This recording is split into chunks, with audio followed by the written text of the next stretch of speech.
Manos e manas, eu já disse isto várias vezes e com certeza vocês já ouviram isto várias vezes.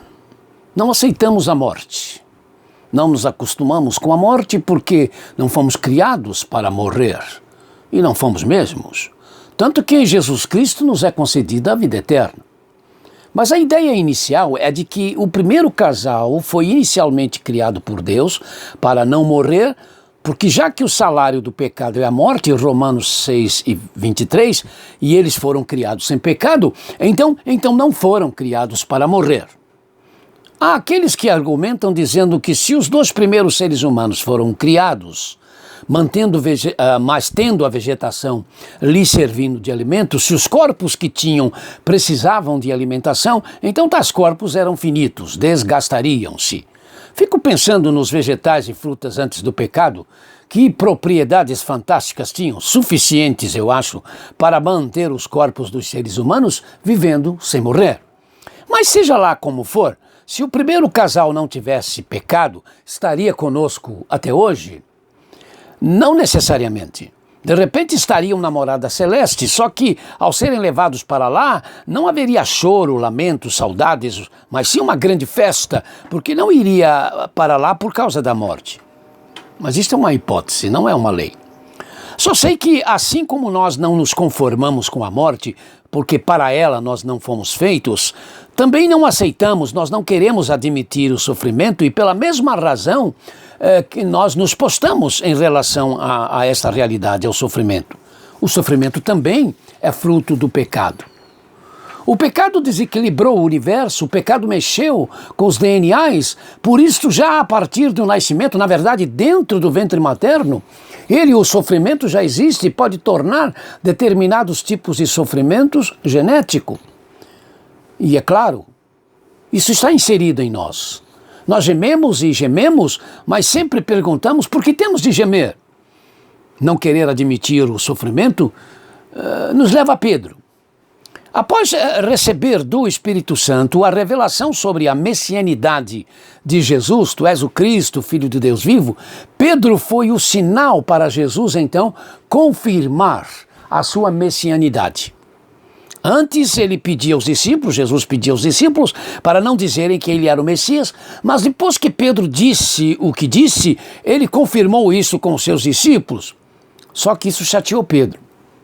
Jesus, começou a falar sobre o seu padecimento, sobre o seu sofrimento, sobre a sua morte, sobre sua rejeição, humilhação, e aí Pedro ficou bravo.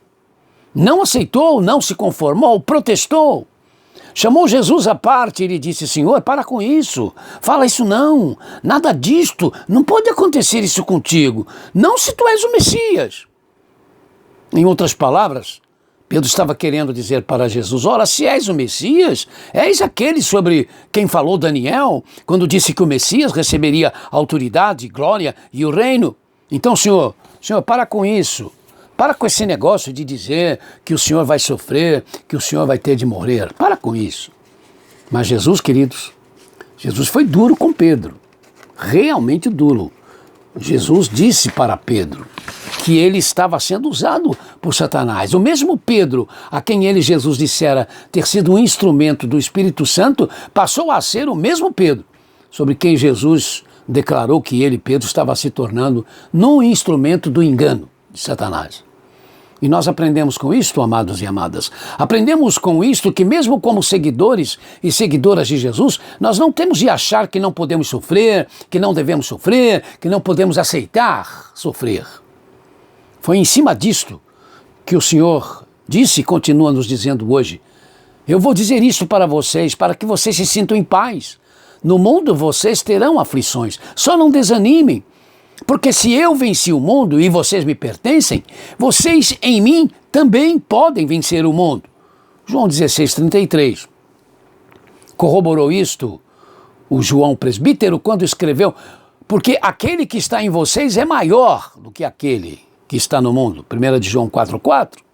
Em outras palavras, o Senhor nos estava dizendo e nos diz: mesmo enfrentando a dor, o sofrimento, a morte, a paz que eu dou a vocês sobrepõe-se à realidade da dor, à realidade da morte. E com certeza, queridos, isso é sempre um milagre. Um extraordinário milagre. Todo milagre é extraordinário, né? Quando Jesus usou a palavra aflições, o que ele disse no aramaico foi passado para o grego como thripsis. E esta palavra significa esmagamento, trituramento. As aflições do mundo, segundo Jesus, podem esmagar, triturar. Mas é sobre essas aflições que o Senhor Jesus diz, não desanimem, não desanimem. Não tenhamos medo. Não tenhamos vergonha de expor a nossa dor, o nosso sofrimento. O Senhor Jesus não escondeu aquilo sobre o que ele teria de passar. E o suor e o sangue do Getsemane evidenciam isto. Nós não somos supercrentes, nós somos só seres humanos. Salvos, redimidos por Jesus, mas seres humanos. Não nos tornamos, por causa de Jesus, por causa de recebê-lo como Senhor e Salvador, como inumanos. Nós sofremos. Quando os nossos missionários, quando os nossos irmãos em Cristo sofrem tortura, sofrem a dor da tortura. Não lhes é poupado o sofrimento. Mas, irmãos, se isto é verdade, também é verdade que também não devemos e não podemos nos recusar o aceitar que a nossa dor pode ter um fim, de uma forma ou de outra. Devemos desejar que os nossos sofrimentos passem, mesmo que depois tenham de vir outros. O choro pode durar toda a noite, mas o sorriso vem ao amanhecer. Salmos 30, verso 5. E quando o texto sagrado, profetizando sobre Jesus, nos diz que pelas suas feridas nós fomos curados, Isaías 53:5, é porque na cruz, em sua dor pelos nossos pecados, ele também tomava sobre si as dores dos nossos sofrimentos, não impedindo que esses sofrimentos existam em nós, venham sobre nós, mas impedindo que eles adoeçam a nossa alma.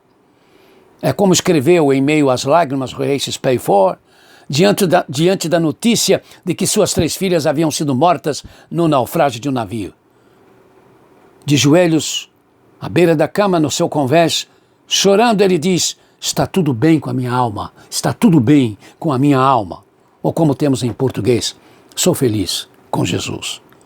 Seja o que for, haja o que houver, a súplica é a mesma. Senhor, olha como é grande o nosso mar e quão pequenos são os nossos barcos. Mas porque Jesus está nele, mesmo que os barcos sacudam, mesmo que sejamos molhados, mesmo que fiquemos assustados, nós vamos chegar seguros ao outro lado.